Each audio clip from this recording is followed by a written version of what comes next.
Hello, hello po sa inyo. Good morning, good afternoon, good evening, kung anong oras po dyan sa inyong kinaroroonan. Sobrang init kasi ngayon ng weather. So parang nag-coffee na ako kanina. Parang gusto ko, ang ingay may ginagawa din sa taas namin. So kailangan kong sumigaw. Parang naiinitan ako, gusto ko ulit mag-coffee, pero this time, cold naman ang gagawin natin.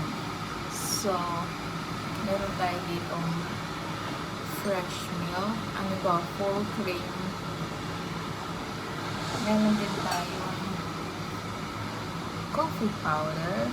Yan, ang ating coffee powder. And, magpainit ako ng tubig. Ngayon, gagamitin ko is gatas na malapot.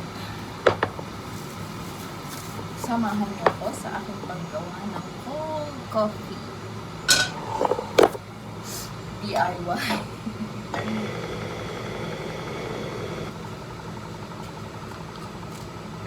Lagyan muna natin siya ng coffee powder. Ay, meron din pala tayo dito ice. Gumagawa kasi ako ng ice everyday. So, iniipon ko siya doon. Kasi malakas ang ref. Pero parang siguro ganyan. Ala, kumapon. Siguro mga ganyan. Lagay ko na dito kasi ang hirap. I'm just using my phone. Yan, ganyan siya kadami. Parang malaki kasi yung spoon ko. So, parang sorry kumapon. Parang ano siya. Less than 1 big spoon. Pero lagyan pa natin ng konti kasi lalagyan natin siya ng ice. Pero i-melt muna natin siya sa hot water. Hot water.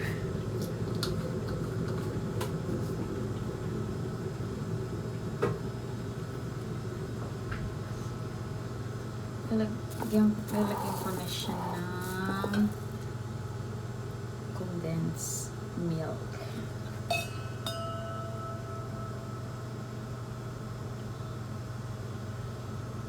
Dagdagan natin ng konti kasi lalagyan ko naman siya mamaya ng ice cube.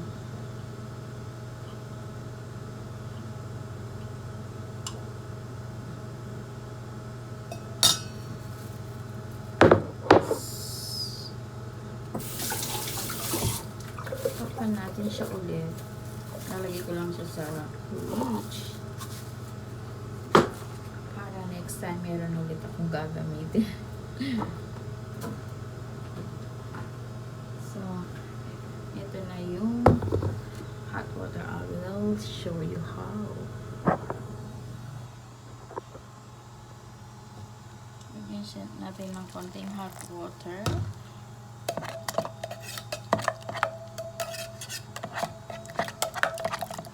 Uy! Ay, ano ba yan? So messy. Sorry po. Hindi ako pwede ng It happens. Ayan. Dagdagan siya natin ng konti, guys.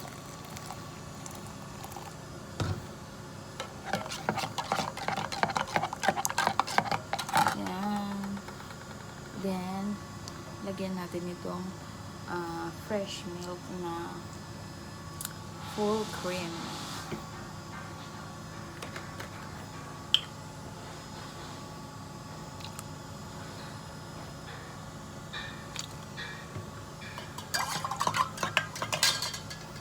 Baboy.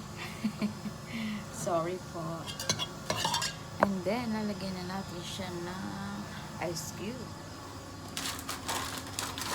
Ayan na siya. I'm using my hands because my hands is clean. Hands. Yan.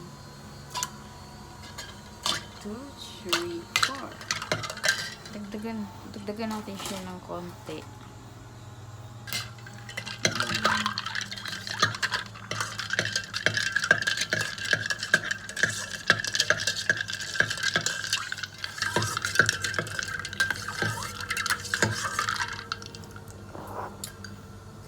natin. Uy, ang sarap. Very tasty. Parang feeling ko kulang pa siya ng ice. Dagdagan natin siya ng yellow.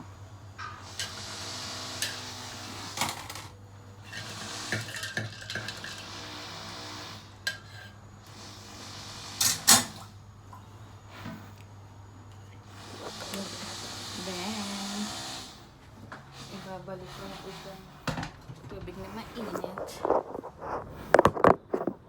And then wait, after that is.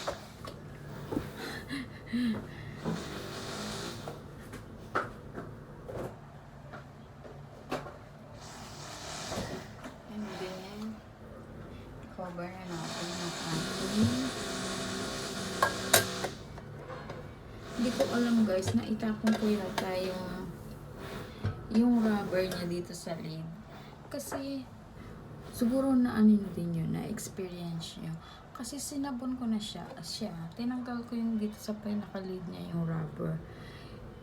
Even, i-wash ko siya ng matagal, yung soap, dishwashing yung soap, or any kind of soap na panghugas. May amoy pa din siya. Binabad ko nga din siya guys sa sa hot water. Pero hindi pa din natanggal yung amoy. So, tinanggal ko. Parang ano ko siya, parang naisip ko sa sarili ko, iyan ko muna siya mag-dry ng a few days. Parang naitapon ko, binalot ko siya sa tissue. So ngayon, nilagay ko siya.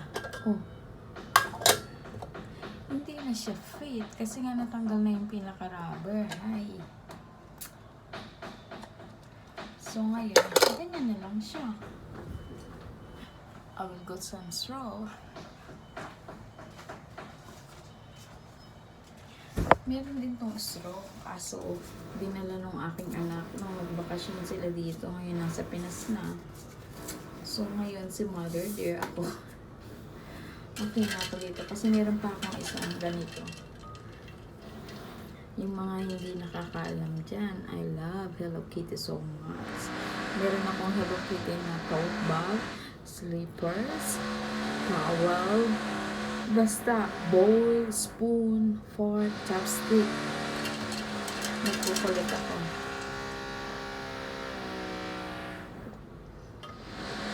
Uy, ang sarap po niya. Promise. Parang natalo ang Starbucks. Hindi, pero try niyo din po. Parang masarap. Masarap siya. Refreshing.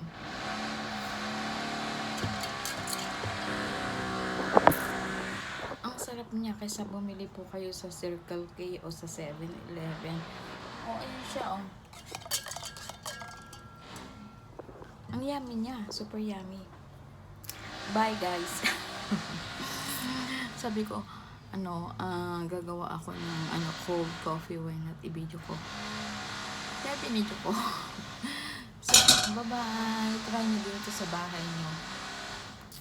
For sure, makasarapan din kayo. So, sensya na po sa akin yung looks ngayon at nasa trabaho po tayo. So, bye-bye!